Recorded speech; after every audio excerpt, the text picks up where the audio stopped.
Hello students, today again I'm here with the subject corporate finance.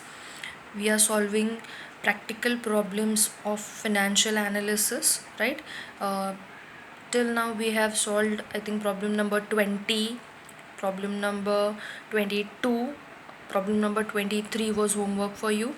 So today we'll see the another problem from financial analysis chapter.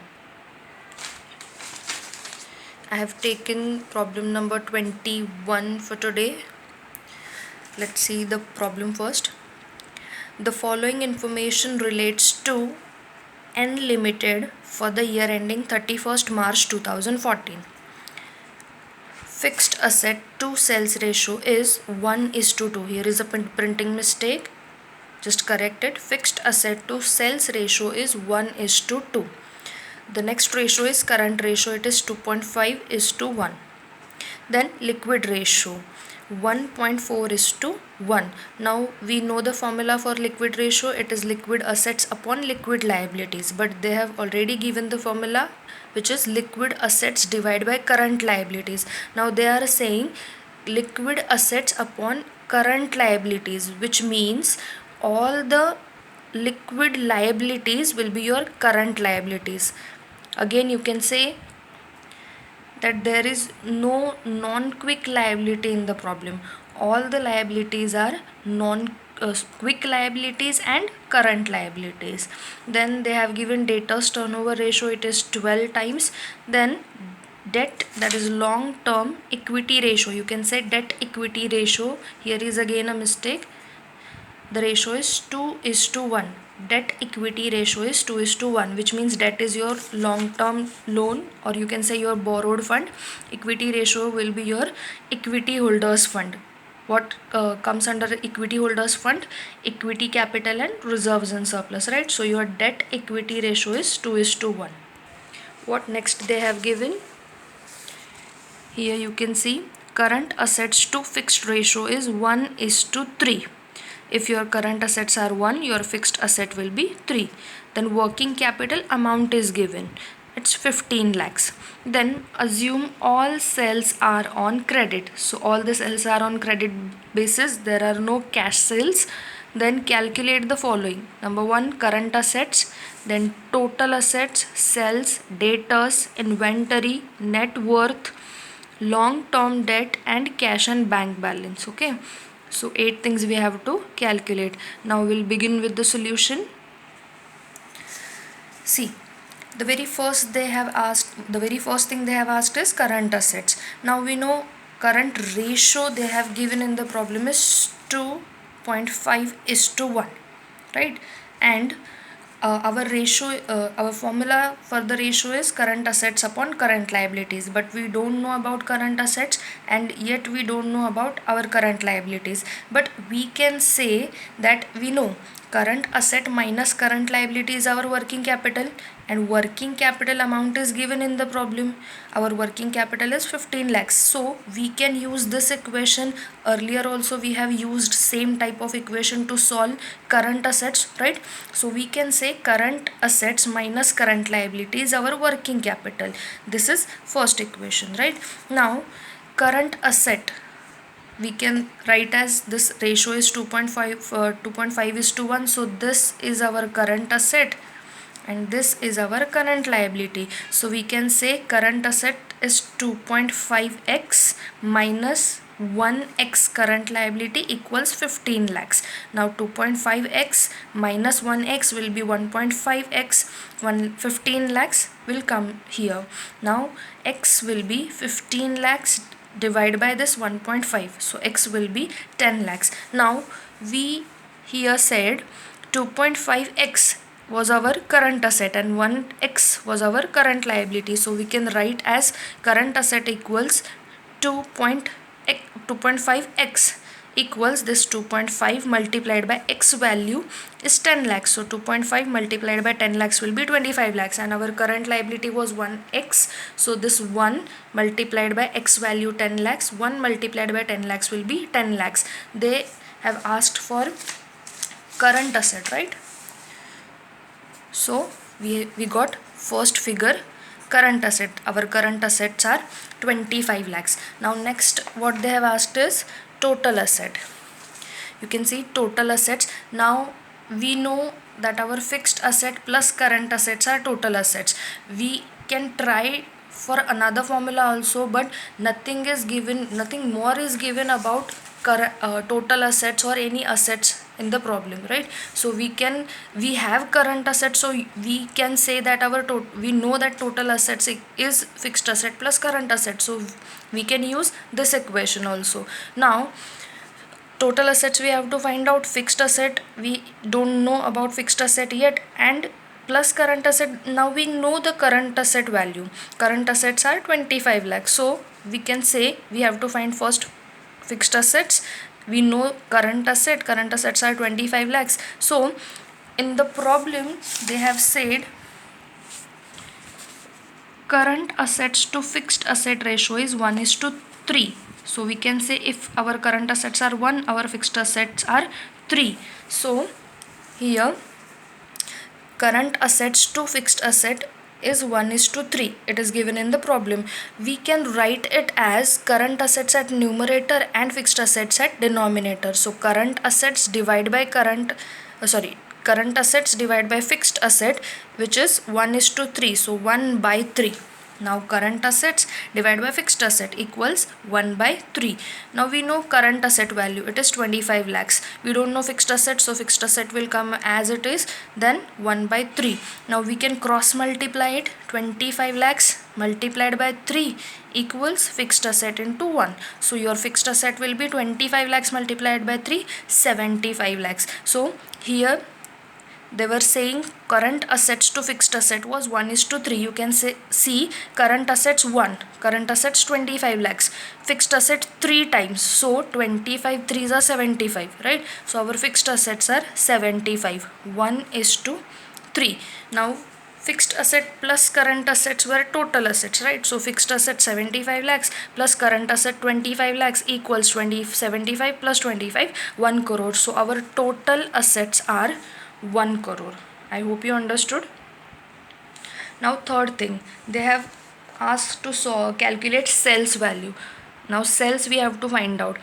What information they have given for sales? If you see here, they are saying assume all sales are on credit. What other they have provided? Here you can see very first information was fixed assets to sales ratio. The ratio is 1:2. We can use this information. Now fixed asset to sales ratio was 1:2. Again we can write as this fixed asset at numerator, sales at denominator equals 1/2. Now we know our fixed asset amount, it is 75 lakhs divided by sales equals 1/2. Now again cross multiplication of this, 75 lakhs multiplied by 2 and sales multiplied by 1. So our sale value will be 75 lakhs multiplied by 2. 1 crore 50 lakhs will be our sale value. You can easily find out by using this ratio, fixed asset to sales ratio. Our sale is 1 crore 50 lakhs. Now next they have asked for debtors. Now all the time I told you to calculate debtors, use debtors turnover ratio formula, and it is debtors turnover ratio is given in the problem, right? In the starting only they have said here debtors turnover ratio is 12 times. So we can use this formula to calculate our debtors. Now formula is debtors turnover ratio is credit sales upon debtors into debtors plus bills receivable. Now ratio is 12 times. Credit sales, now in the problem only they said all sales are on credit basis. So we have got this sales figure here. So we can use this figure at here, 1 crore 50 lakhs divided by debtors we have to calculate, and bills receivable. For bills receivable nothing is given in the problem that there are bills receivable. So you have to assume that there are no bills receivable in the problem. Only you have to find out for debtors. Now this 12 will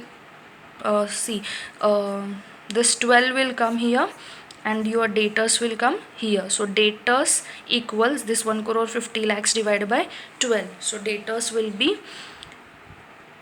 12 lakhs 50,000. You can easily find out by using this formula. Now The next thing they have asked for inventory. Inventory is nothing but stock. Now if you remember, we have solved stock many times, but here in this problem they have not given anything about opening stock or closing stock. So we have to think in other way how we can calculate this stock. Now we know our current assets include this stock, right? And what comprises current assets? Current assets includes many things, but in such type of problems you have to see that what items of current assets are given in the problem, and that those assets will be your current asset, right? So here you can see, you have to see this information. Now current assets include what, that you have to see. So current asset, total asset, sales, debtors will be your first item from current asset, then inventory will be second, and this cash will be third. So you can say your current assets for this problem are debtors plus inventory plus cash and bank balance. So we can write as current assets equals debtors plus inventory plus cash. Now we know current asset, we have got this current, in the starting only we have got this current asset figure, it is 25 lakhs, right? So current assets 25 lakhs equals debtors, just now we have solved for debtors, it's 12,50,000 plus inventory we have to calculate, and cash again we don't know about cash. Now two things we don't know about this, so again we can't continue with this, right? So again you have to think what other thing you can use. Now in the problem we can see liquid ratio has provided. Now liquid ratio is liquid assets upon current liabilities. Now current assets and current liabilities are related, so we can use this formula to calculate our stock. Now liquid assets, they are saying the formula is liquid assets upon current liabilities. Now liquid ratio is given in the problem, it is 1.4. Liquid assets, now we know liquid asset is a part of current asset, and current assets are debtors, inventory and cash. Now which item will be your liquid asset? Debtors will be your liquid asset and cash will be your liquid asset. So we can write as debtors plus cash. For liquid asset you can write as debtors plus cash, and these current liabilities. Now current liabilities, in the beginning only we have solved current liabilities. Current assets were 25 lakhs and current liability was 10 lakhs. So we know the amount of current liabilities. So this 1.4 equals debtors value we know 12,50,000 plus cash we have to find out, divide by this current liability. Now we can multiply this 1.4 multiplied by 10 lakhs equals this 12,50,000 plus cash. Now this will be 1,40,000, sorry 14 lakhs equals this 12,50,000 plus cash. Now we can easily find this cash figure. Cash will be 14 lakhs minus 12,50,000. The cash figure is 1,50,000. Now we can again use this same equation. See, current assets are debtors plus inventory plus cash. Now current assets are 25 lakhs, debtors we know 12,50,000, inventory we have to find out, cash here it's 1,50,000. Now you can easily calculate inventory. Inventory will come left side. Now 25 lakhs minus 12,50,000 minus 1,50,000 will be your inventory. So the stock value is 11 lakhs. The stock value is 11 lakhs. And I think in the problem they have asked for cash also. So here you can see 8th item was cash and bank balance, and here we have got our cash value. The cash is 1,50,000. Okay, so this is solution for 8. Now next they have asked for net worth. Now if you remember, in our balance sheet we have two sides, sources of fund and application of fund, and the sources of fund include, first is our proprietors fund and next is borrowed fund, right? So we can say this, if you know, equity shareholders fund is nothing but net worth. Now in this problem nothing is given about preference shares. You can say your total proprietors fund or net worth will be your equity shareholders fund plus borrowed fund will be your loan fund. This is your first side of balance sheet. Now second side is fixed asset plus working capital. This is your another side. This is your first side, this is your second side. Now this net worth will come as it is, loan fund as it is, because we don't know about net worth, how much is the net worth, how much is the loan fund, equals fixed asset. We know fixed assets are 75 lakhs. Just now we have solved for fixed assets. Fixed asset 75 lakhs and working capital amount is given in the problem, it is 15 lakhs. So our fixed asset plus working capital are 90 lakhs. So we can say this was our first side and this was our second side. If fixed asset plus working capital is 90 lakhs, then this side's amount, final amount will also be 90 lakhs, right? So 90 lakhs, 90 lakhs, balance sheet always tallies, no? So equity plus debt amount will be 90 lakhs. So if you see, I think they have given debt equity formula in the problem. Debt equity ratio has given, see, debt, that is long term equity ratio, debt equity ratio, it is 2:1. So we can say if net worth is nothing but equity shareholders fund, so we can consider this net worth as equity and loan fund as borrowed fund, so we can consider it as debt. So equity debt, that is debt equity. Now the ratio is 2:1. So equity is 1, debt is 2, and our other side's total is 90 lakhs. So with this information we can calculate our equity and debt proportions, and with this we can easily find our net worth value. So we can write as equity we have 1, debt we have 2, so 1 plus 2, that is 3, is our one side total, right? And other side is 90 lakhs. So if this is 90 lakhs, we can write as equity equals 90 lakhs multiplied by 1 divided by 3, because we have to calculate proportion of equity, right?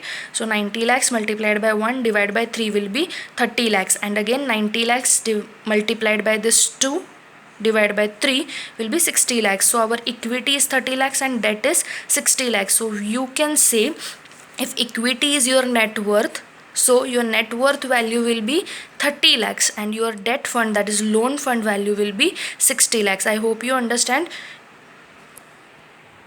I already told you in such type of problems you have to assume some things, right? And you have to practice sums all the time. You have to see which formula you can use, which equation you can use, then only you will be able to solve such type of problems. Okay, so net worth we have got 30 lakhs, right? Now next thing they have asked is, after net worth you can see long term debt. Now just now here we have solved debt is 60 lakhs, so you can say your long term debt is 60 lakhs. And next thing they have asked for cash balance. Here while calculating inventory we had got cash amount, it was 1,50,000. So I think all the things we have solved. Current assets we got total assets, sales value, debtors, inventory, net worth, long term debt, and cash and bank balance. I hope you understand how to calculate. See, again I'm telling you, to solve such type of problems you need practice. If you practice the ratios properly, if you know little bit about mathematical calculations, you can easily solve such type of problems. If you find any difficulty in solving these problems, you can ask me anytime. I'll come with another video probably tomorrow or day after tomorrow, but I need you to solve all the problems which I have given as homework as well as I have solved. And this is all for today. You can just message me which next problem you want to discuss and which problem we should solve. I think for work back amount we have done enough. We can go ahead with another type of problems, and the next video I'll try to solve next part of chapter So thank you so much for your cooperation, and we'll meet with another problem next time.